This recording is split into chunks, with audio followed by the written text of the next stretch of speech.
Good morning. അതെ, നമ്മളിന്ന് ഉണ്ടാക്കുന്നത് ബിരിയാണിയാണ്, എഗ് ബിരിയാണിയാണ്. നമുക്ക് പണിക്കാർക്കുള്ള ഫുഡുകളാണ്. കടയാണ് നമുക്ക്, ചെറിയ കട. അപ്പോൾ അവർക്ക് വേണ്ടിയിട്ടുള്ള ഫുഡാണ്. അപ്പോൾ നാളെ വിഷുവല്ല, അപ്പോൾ വിഷുവായിട്ട് തലേദിവസം നമ്മൾ ബിരിയാണി വെച്ച് കൊടുക്കണം. അതിൻ്റെ പ്രിപ്പറേഷനാണ്. എണ്ണയും നെയ്യൊഴിച്ച് നമ്മൾ സവോള, ഇഞ്ചി, വെളുത്തുള്ളി, ഗരം മസാല ഇത്ര ഇട്ടിട്ടുള്ളൂ കേട്ടോ. വീഡിയോ എടുത്തപ്പോൾ കട്ടായിപ്പോയി, അതാണ് രണ്ടാമത് എടുക്കണം.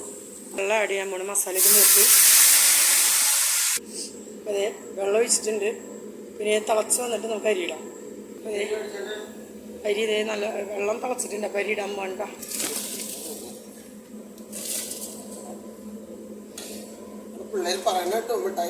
അതെ നമ്മൾ ഫൈനൽ ലുക്ക് ഇതേ ദമ്മിട്ട് വെച്ചേക്കണേ. പിന്നെ ഇത് തുറക്കുമ്പോൾ കാണാം. ഇത് നമ്മൾ ദമ്മ പൊട്ടിച്ച് കഴിഞ്ഞാൽ നമുക്ക് മല്ലി പുതിനയ്ക്കിടാം. അതെ പുതിന,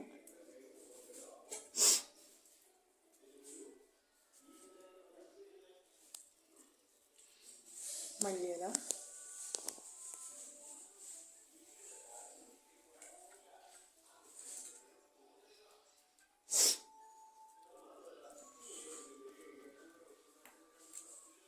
ഇത് അണ്ടിപ്പരിപ്പ്, മുന്തിരി, സബോള എല്ലാം വറുത്തണം കേട്ടോ.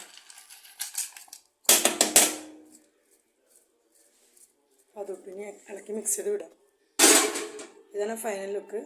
ഇഷ്ടപ്പെട്ട എല്ലാവരും ലൈക്ക് ചെയ്യുക, കമൻറ്റ് ചെയ്യുക, ഷെയർ ചെയ്യുക. അപ്പോൾ എല്ലാവർക്കും ഹാപ്പി വിഷു അഡ്വാൻസ്.